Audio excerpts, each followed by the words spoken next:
So Community Living Algoma is a government-funded organization governed by a volunteer board of directors.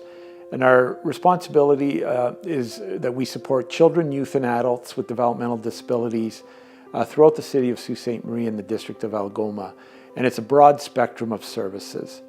So from housing to employment, to community supports, to supports for children and youth in schools.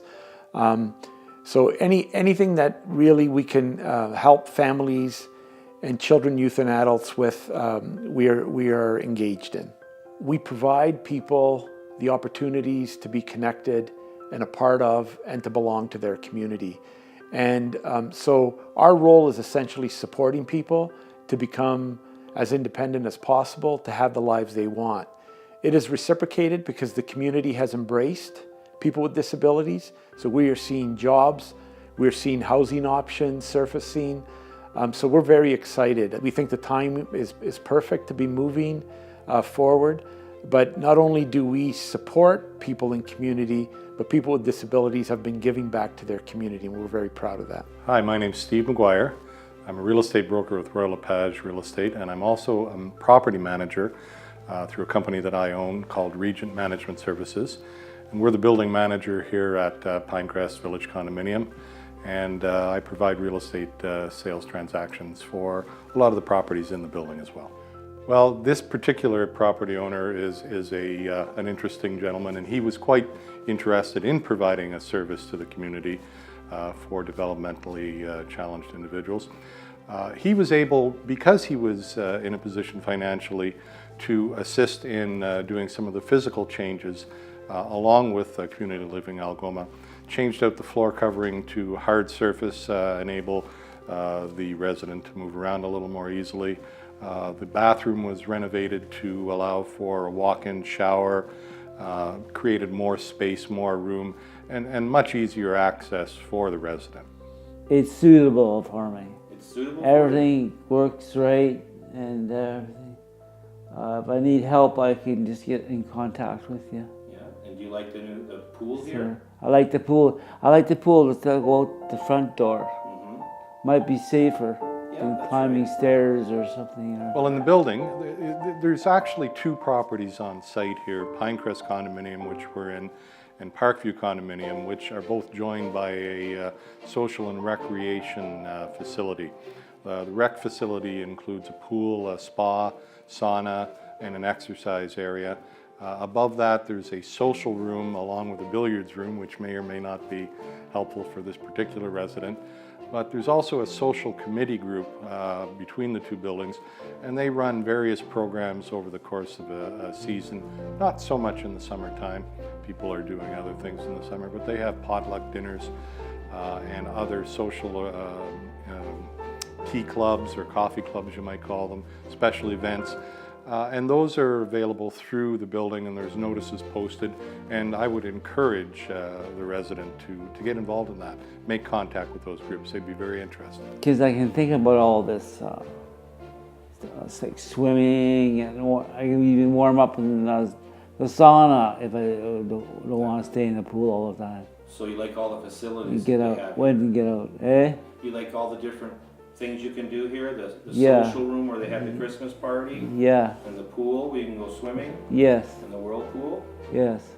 So the initiative with respect to community-based housing options really came to infancy within this past year, I would say, and more intensely probably within the last 6 months. We were reluctant to get moving because one of the struggles that we hear about in community is the low vacancy rate and the availability of housing, community housing and apartments to just the general society. And so we weren't ready to really explore, but more recently, due to the work of some of our managers, they've been able to create meet with some developers and really look at what options. And we were pleasantly surprised, I guess, is the right word, to discover that the community is very ready and has opened their doors. And so we've had a few housing scenarios presented to us that now we're actively pursuing. My name is Mark Bennon, and I own a renovation remodeling company called Stay at Home Renovations. For the past 15 years, we have provided renovation and remodeling services to the city of Sault Ste. Marie. Generally, most of our customers are seniors that want to stay home in their home longer. So the remodeling and renovations that we do generally are tub to shower conversions, widening out doorways, installation of high-rise toilets, and we also install grab bars and any other safety items that will help people stay at home longer. Well, I built this house, it's been about we started 2 years ago, and I built this house because generally what I found is that in a lot of houses in Sault Ste. Marie, they're designed really for families. And what we found is that there's a lot of stairs there, narrow corridors, narrow doorways, and small bathrooms. And no matter what you do, sometimes it's just very difficult to do the renovations that will assist a family with someone who is in a wheelchair to basically be able to utilize that home.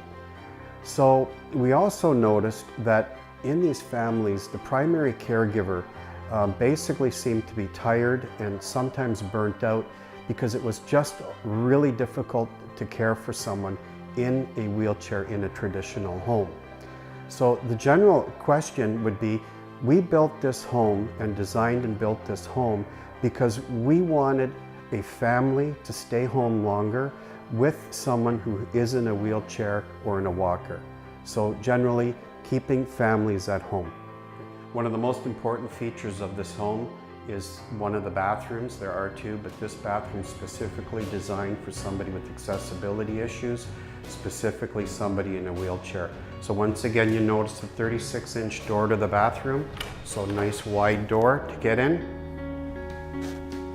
Okay. You'll notice that this bathroom is a very large bathroom, so it has enough room to accommodate someone in a wheelchair and somebody helping them, okay? You'll also notice that this shower is a wheel-in shower, so somebody can be wheeled right in and helped to basically shower that person and take care of that person. This is convenient not just for the person in the wheelchair, but it's also convenient for the caregiver. It makes caregiving for the individual in the wheelchair much easier and safer and better for everybody involved, okay? And of course, we also have a high-rise toilet here, okay, and a wheelchair accessible sink. So we're very confident based on the information that we gather through the quality of life interviews, as well as research and studies that have been done throughout the world. So life is more than just housing, and housing is a critical component.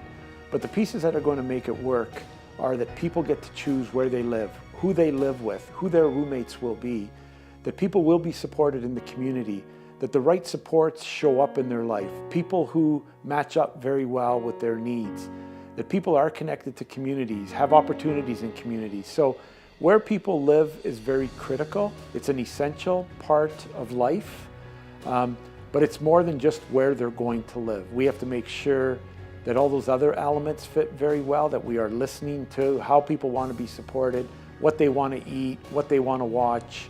But we feel that our staff, we've been working a lot with our support staff to understand this change process.